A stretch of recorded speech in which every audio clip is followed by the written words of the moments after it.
Mi nombre es Clara, y a mis 32 años creía conocer la historia de mi vida. Sabía que mi padre, Ricardo, era la roca, exitoso, serio y siempre con una respuesta para todo. Pero cuando se jubiló anticipadamente hace 6 meses, la roca empezó a desmoronarse. Un silencio espeso, lleno de miedo, se instaló en nuestra casa, desplazando las charlas sobre inversiones y los planes de viaje. Mamá, Lena, fingía no verlo, pero yo no podía. Papá, Ricardo, solía levantarse a las 6 para correr. Ahora la rutina de las mañanas era verlo sentado en su sillón, la mirada perdida en el jardín trasero. Un día le pregunté, ¿qué vas a hacer hoy, papá? ¿Quieres que vayamos al cine? Él simplemente suspiró, un sonido pesado que me rompió por dentro y dijo, nada, Clara, hoy nada. El olor a licor había comenzado a colarse en la casa. Al principio era sutil, como una broma incómoda. Luego se hizo constante. Él intentaba ocultarlo, masticando chicles de menta y bebiendo mucha agua, pero lo notábamos. Era como ver a un hombre ahogarse en tierra seca. Mamá, Elena, era la maestra del estoicismo. Se mantenía ocupada. Jardinería, clases de yoga, organizar la despensa. Cualquier cosa para no tener que mirarlo a él, para no tener que mirarse a sí misma. Un muro invisible crecía entre mis padres, hecho de años de expectativas no dichas y frustraciones reprimidas. Yo me volví la mediadora, la investigadora, la hija ansiosa. Pasaba horas en su oficina, la misma donde él había firmado millones de contratos, ahora buscando cualquier pista de su cambio. Revisaba documentos viejos, fotos, la basura, necesitaba entender la grieta. Encontré la caja. Estaba escondida en el fondo de un archivador que creí que solo contenía impuestos de hace 20 años.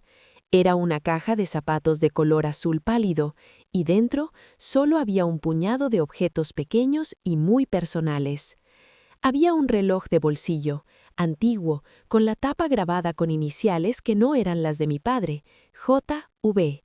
También un programa de ópera arrugado y al fondo la fotografía. Era una foto de graduación, de Ricardo, pero no se parecía a mi padre. Tenía el pelo más largo, la sonrisa más genuina. Pero lo que me detuvo, lo que hizo que el corazón se me encogiera, no fue él, fue la mujer a su lado. Era hermosa, con una sonrisa amplia y ojos que parecían reír. Estaban muy juntos, con el brazo de mi padre alrededor de su cintura, una intimidad que nunca había visto en ninguna foto con mi madre. La foto estaba dedicada. Con una caligrafía cursiva y elegante, la mujer había escrito, «Por el comienzo de nuestra vida, R. Siempre tuya, S». ¿S? ¿Quién diablos era ese? Sentí un maremoto en el estómago. La historia de mi familia que yo conocía era una mentira bien contada. Me levanté temblando. Necesitaba aire. Guardé la caja y salí al pasillo, pero choqué con mi madre. Ella me miró y por primera vez vi una fisura en su estoicismo. «¿Qué haces en la oficina de tu padre, Clara? Es su espacio». Su voz era firme, demasiado firme. «Solo buscaba una pluma, mamá. ¿Está todo bien?» Mentí, y la mentira sonó hueca. Mamá me examinó, y su mirada se detuvo en el ligero rubor de mis mejillas. Ella sabía que algo no estaba bien, pero eligió, como siempre, no indagar. El silencio era su arma preferida. Esa noche no pude dormir. Busqué en Google, usando todos los datos que tenía. Universidad de 1985, Ricardo, graduación. Nada concluyente. No había rastro de una mujer con el nombre de S en los anuarios en línea. Era como si mi padre hubiera borrado una vida entera. A la mañana siguiente, me armé de valor y fui a la oficina de mi padre. Él estaba allí, leyendo el periódico. Parecía tranquilo, pero sus manos temblaban ligeramente. Tenía que preguntar, pero temía la respuesta más que a la confrontación. Me senté frente a él. «Papá, ¿puedo preguntarte algo personal?» Él bajó el periódico.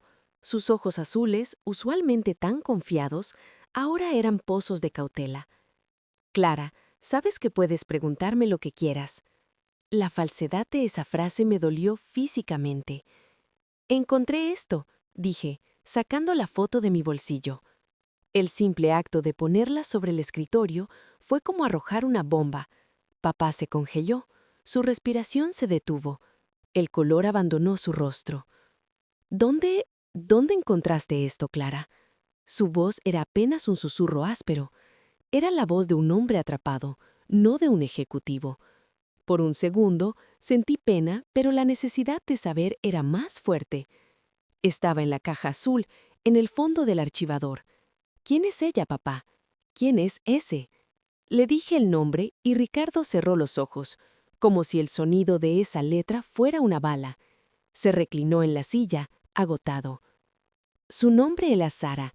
Fue mi primer amor, mi primer todo. La forma en que dijo Sara me hizo sentir como una intrusa. No era el nombre de una exnovia, era el nombre de un recuerdo sagrado. ¿El comienzo de nuestra vida? Le pregunté, citando la dedicatoria. Papá abrió los ojos y me miró con una intensidad dolorosa. Teníamos planes, Clara. Íbamos a casarnos, a montar un negocio juntos. Ella era la razón por la que estudié esa carrera. ¿Y qué pasó? La curiosidad ya no era suficiente, era una necesidad vital. Quería saber por qué el hombre que amo había vivido una vida a medias, persiguiendo un fantasma del pasado. Ricardo se levantó y se dirigió a la ventana. El sol de mediodía bañaba su rostro, revelando la profunda fatiga de sus ojos. Su familia no me aprobaba. Yo no era lo suficientemente estable para Sara. Su padre era un hombre muy influyente. Pero tú eras brillante, papá. Triunfaste. Él rió, un sonido seco y sin humor. Sí, triunfé, pero no por mí. Triunfé para demostrarles a ellos y a su padre que se habían equivocado al separarnos. El éxito fue mi venganza. Esa confesión me golpeó. Mi vida entera, mi estabilidad y mi familia se había construido sobre los cimientos de una rabia antigua. Mamá, ¿ella lo sabía? ¿Sabía Elena que tú solo la usaste para...? No pude terminar la frase. No, Clara, tu madre no lo sabe, me interrumpió, su voz recuperando algo de su autoridad perdida. Ella no lo sabe y nunca, nunca lo sabrá. Me casé con Elena porque era lo correcto, lo sensato, lo que se esperaba, no porque la amara con la misma intensidad. Sentí un frío aterrador. Mi padre me estaba pidiendo que me uniera a su mentira, que protegiera un matrimonio que se basaba en la conveniencia y la necesidad de probar un punto. Un matrimonio que estaba matándolo lentamente. ¿Está casada, papá? ¿Sara? Le pregunté, tratando de cambiar el foco del dolor. Él asintió lentamente, mirando por la ventana de nuevo. Sí, vive en California. La vi una vez hace muchos años en un viaje de negocios. Está bien. ¿Y por qué te está destrozando esto ahora? ¿Por qué la jubilación te golpeó tan fuerte? Le pregunté, acercándome a él. Puse una mano suavemente en su hombro. Ricardo se encogió bajo mi tacto. Porque ya no tengo nada que demostrar. Ya no tengo mi venganza para levantarme cada mañana. Soy solo un hombre de 62 años que se despertó un día y se dio cuenta de que había vivido la vida equivocada. Tienes a mamá y me tienes a mí, papá. Aún podemos... Intenté consolarlo, pero la mentira era demasiado grande. Él se giró, me tomó la cara entre las manos y me miró con una desesperación pura. Necesito que me prometas que esto muere contigo, Clara. Es lo único que me queda. Por favor, no arruines a Elena. Ella se merece la paz que yo le robé. ¿Me lo prometes? La pregunta colgaba en el aire, exigiendo una elección imposible, la verdad o la paz de mi madre. Mi corazón se hundió. El peso de la promesa me cayó encima como una losa fría. Había prometido guardar el secreto, proteger la burbuja de mi madre, pero la verdad se sentía como un veneno ardiendo en mi garganta. Cada vez que miraba a Ricardo, veía al joven enamorado de la foto, y no al exitoso hombre de negocios que yo admiraba. Mi padre se sintió aliviado después de la confesión, como si me hubiera transferido parte de su culpa. Dejó de beber tanto de golpe, pero se volvió más distante, más silencioso. Había un entendimiento incómodo entre nosotros, una complicidad oscura que nos unía y me separaba de mi madre. Elena notó el cambio en Ricardo, pero lo malinterpretó. Lo vio más tranquilo y pensó que la jubilación por fin le estaba sentando bien. Me decía, con una sonrisa forzada, «¿Tu padre está volviendo a ser el mismo, verdad, Clara?» Yo solo podía asentir, odiando la falsedad en mi propia voz. Decidí que la única forma de manejar mi propia ansiedad era saber más sobre Sara. Regresé a la oficina y busqué la caja azul. Quería entender a la mujer que había sido la brújula perdida en la vida de mi padre. Dentro de la caja encontré una pequeña pila de cartas antiguas, atadas con una cinta descolorida. Eran de Sara para Ricardo, de los meses posteriores a la graduación. El papel era fino y el olor a antigüedad me golpeó. La primera carta que abrí estaba fechada 2 meses después de la foto. Sara le escribía sobre la presión de su familia. «Mi padre dice que no eres lo suficientemente ambicioso. No saben lo que es el amor verdadero, Ricardo. Dime que huiremos pronto». La siguiente carta era de 1 mes después. Estaba escrita con urgencia y desesperación. Sara le decía que se iba a casar con el hombre que su padre había elegido, un abogado. «No puedo luchar contra ellos, R. Eres la vida que no me dejan tener». Al leer eso, me di cuenta de que el amor de mi padre no había muerto, había sido asesinado, y él, en lugar de llorarlo, lo había enterrado bajo capas de trabajo y éxito. Su venganza no era contra el padre de Sara, era contra su propio corazón. Esa noche cenamos los 3 en un silencio que se sentía cargado de dinamita. Ricardo evitaba mi viada. Elena hablaba animadamente sobre las plantas que había comprado, su voz sonando artificialmente alta. Mamá, en un intento de romper el hielo, mencionó un viejo amigo de la familia que había enviudado. Pobre hombre, le costará mucho seguir adelante. Papá se encogió. Sentí una punzada de culpa por mantener este secreto en su presencia. Después de la cena, confronté a Ricardo en el pasillo. Le susurré, casi sin aliento. «Ella te amaba, papá. Era mutuo. ¿Por qué le dijiste a mamá que te casabas con ella por lo correcto?» Ricardo me agarró el brazo suavemente pidiendo silencio. «Lo correcto, Clara, es la armadura que construí. Necesitaba esa armadura. Si Elena hubiera sabido que la elegí por rabia, no se habría quedado, y yo no habría construido este imperio». Me di cuenta de que mi madre, Elena, no era la víctima pasiva. Ella, sin saberlo, había sido parte de la armadura. Había aceptado la frialdad de Ricardo, su obsesión por el trabajo, porque la vida con un hombre sensato era su propia versión de lo correcto. Los días siguientes, mi padre se dedicó a limpiar el garaje. Era su nuevo escape. El orden físico, la distracción manual. Yo no observaba desde la ventana. Este hombre brillante, ahora reducido a barrer hojas secas para evitar pensar. Encontré a Elena en el jardín, podando rosas con una precisión casi violenta. Le pregunté sobre sus primeros años con papá. «Mamá, ¿siempre fue tan reservado?»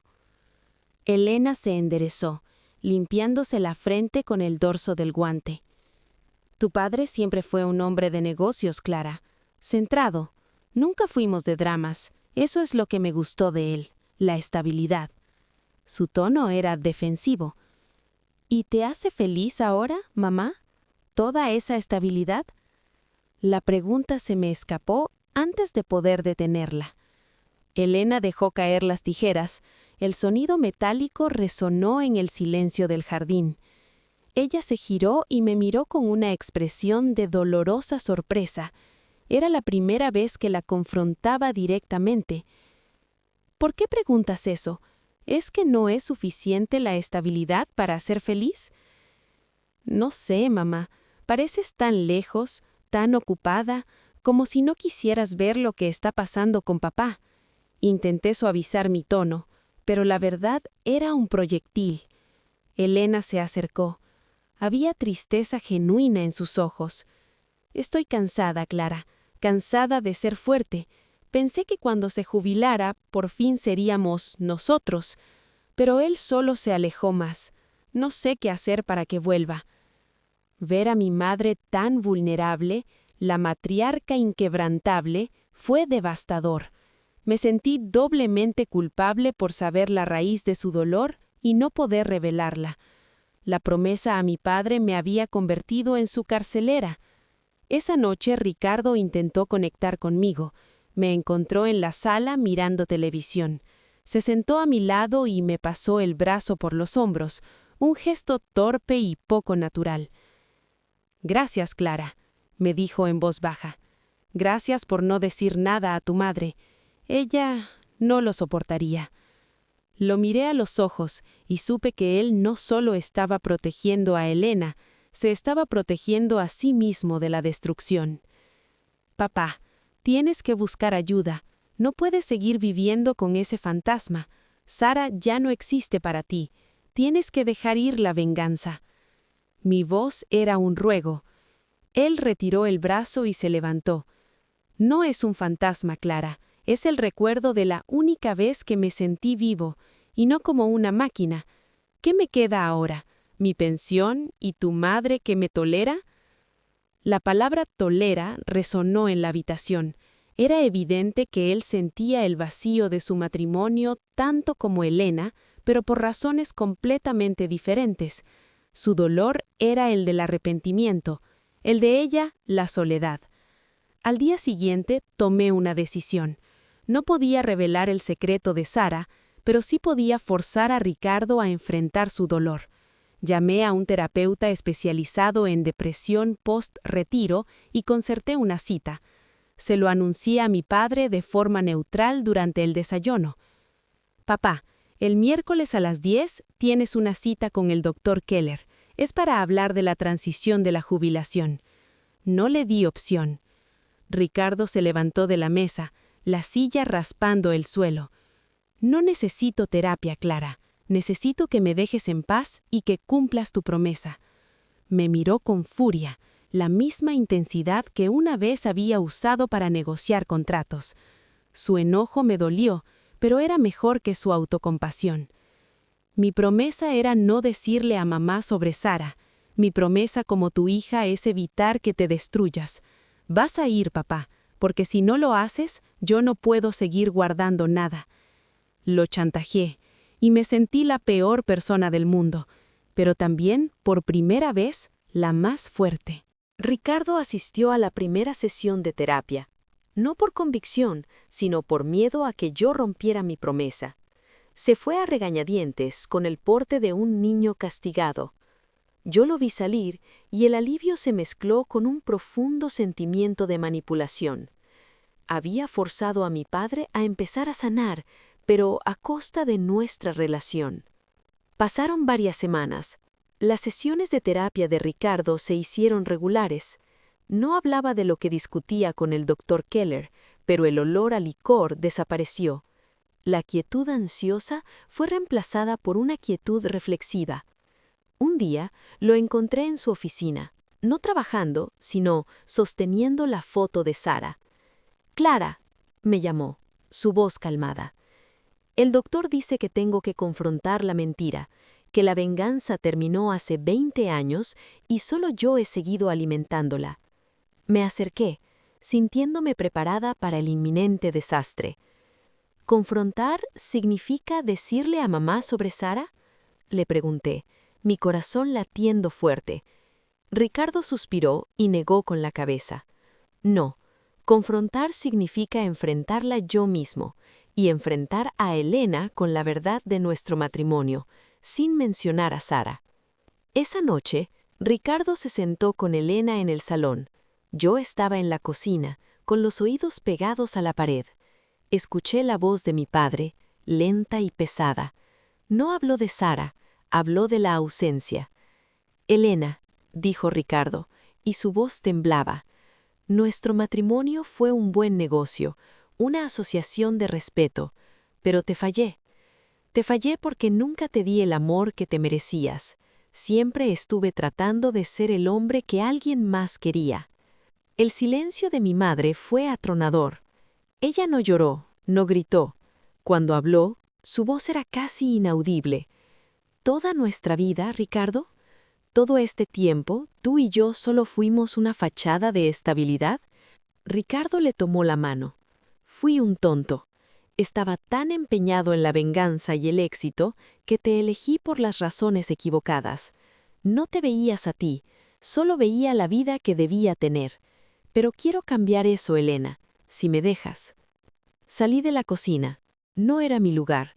Fui a mi habitación y me derrumbé.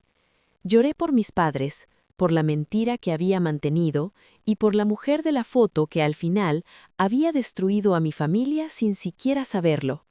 A la mañana siguiente, la casa se sentía diferente. No rota, sino resquebrajada y ventilada. Encontré a mis padres sentados en la cocina, tomando café. Había una paz extraña y frágil entre ellos. «Clara», dijo mi madre, su voz suave, «mi padre y yo vamos a tomar un tiempo. Él se mudará a la casa de campo por un mes. Necesitamos ver qué queda de nosotros sin la fachada». Me miró. «Gracias por no permitir que siguiéramos así». No mencionó la terapia ni el secreto, pero sabía que mi chantaje había salvado algo esencial. Un mes después, Ricardo regresó. No a casa, sino a visitarnos. Me dio un abrazo fuerte y sincero. «La venganza está muerta, hija. Ahora tengo que construir algo verdadero. No sé si volveré con tu madre, pero ya no soy un fantasma. Soy real». Yo sonreí, por primera vez en meses, una sonrisa genuina. Habíamos perdido la imagen perfecta, pero habíamos ganado una familia imperfecta y por fin real.